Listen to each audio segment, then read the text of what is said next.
An NBA player almost got punched to death? What? Hey guys, welcome back to Triple Double. Today we're going to be looking at the worst beefs in the history of the NBA. Even though we think of basketball as nothing more than a game, the locker rooms in the NBA are just like any other workplace. There will be coworkers with whom you end up becoming close friends with, and then there will be coworkers with whom that you will simply never get along with, no matter how important your job is or how much you're paid to do so. So for today's video, we've gathered a list of the craziest beefs in the NBA that I could find. Without further ado, let's dive right in. First up, Julius Erving versus Larry Bird. In the early 1980s, the Boston Celtics and Philadelphia 76ers ran the Eastern Conference. One of them represented the East in every single NBA Finals between 1980 and 1987. Now, the rivalry was approaching its last leg in 1984, but it still had enough juice to spark a dramatic conflict between two of the T's marquee talents, Julius Erving and Larry Bird, during a November 9th, 1984 game. Erving explained what transpired during an interview in May 2018 on ESPN's Get Up by saying, quote, "So the fight, actually there was an offensive foul called on Larry. He didn't like the call, so he was really mad at the ref, and he came down the court and he was kind of stomping. He was in front of the bench, and it looked like a moment in which he was just going to take a swing. It was very uncharacteristic because, we did Converse commercials together, and we did Spalding commercials too, so we were kind of cool. Quote, I just extended my arm to hold him back, and it ended up sliding up to his neck. Then it was on, so it was really inadvertent. I didn't really mean to grab him by the neck, I just pushed him in the chest. A hand slid up, got to his neck, and he reached for my neck. Next thing you know, it was a melee.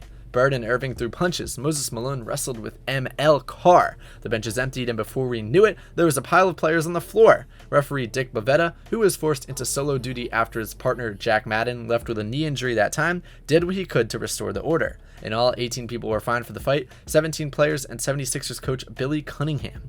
Both Erving and Bird were hit the hardest hit with $7,500 fines, the second largest in NBA history at the time. Next up, Shaquille O'Neal versus Kobe Bryant. This one was once dubbed the quote biggest travesty in sports by NBA onlookers, and the feud between Shaquille O'Neal and Kobe Bryant lasted for the better part of a decade and remained the biggest storyline among a potential Los Angeles Lakers dynasty in the early 2000s. It was simply a matter of two great stars, two huge egos, and two vastly different personalities not being able to relinquish their alpha dog statuses on the team. As the biggest personality, both figuratively and literally, on those great Lakers teams, Shaq went out of his way to state the fact that the Lakers were his team, and that any success the team had overlapped with O'Neal's success. However, as Shaq began to break down physically from all the pounding he would take year after year, and as Bryant's abilities continued to grow, the latter resented how the former's playing skills reduced, but his ego had not. It all finally came to a head when Lakers general manager Mitch Kupchak traded away O'Neal after the 2004 season per his request, as Shaq was highly displeased with the fact that the Lakers were not going to bring back Phil Jackson, and they believed that the franchise wanted to make Bryant their centerpiece.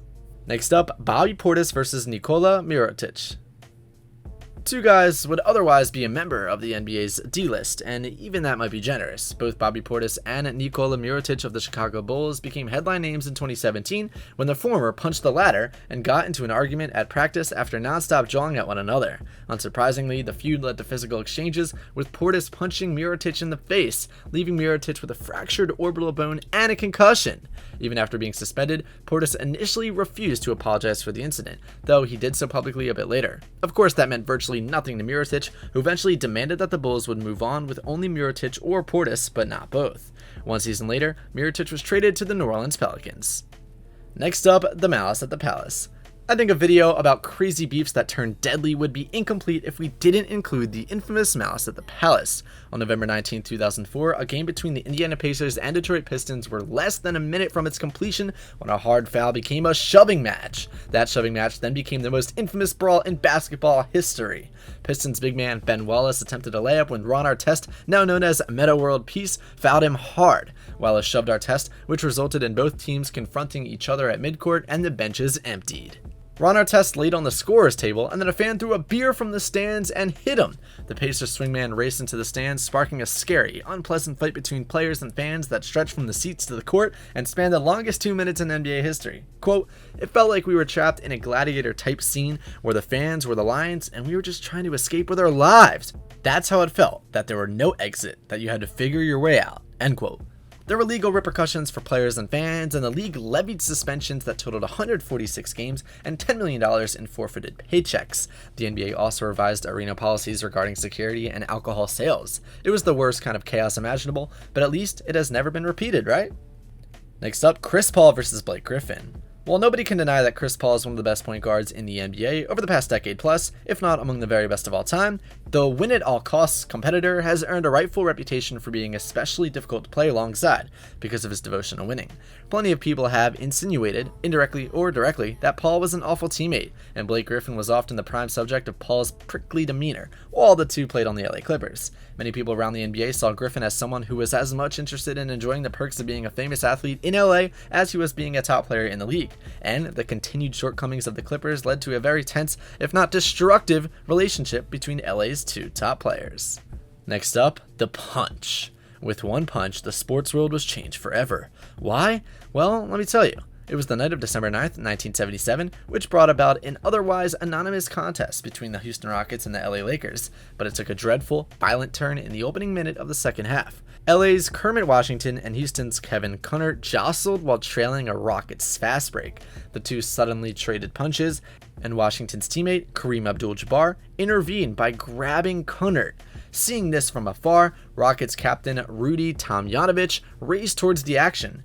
Kermit Washington saw Tomjanovich in his peripheral vision, stopped, turned, planted, and punched him square in the face. The blow was nearly fatal. Tomjanovich was hurried to an emergency room where, quote, he was told he might not make it. Chris Cobbs wrote for the Los Angeles Times in 1985, the total damage done included a, quote, fractured skull, broken jaw, broken nose, other facial injuries, and leakage of spinal fluid. Washington was suspended for 60 days without pay and fined $10,000. Tomjanovich didn't suit up again that season, though he returned in 1978 to make the 5th All-Star appearance of his career. Wow. Quote, you can't discuss violence in any sport without talking about what happened between Rudy and Kermit. On the subject, the late David Stern said, quote, you can't discuss violence in any sport without talking about what happened between Rudy and Kermit.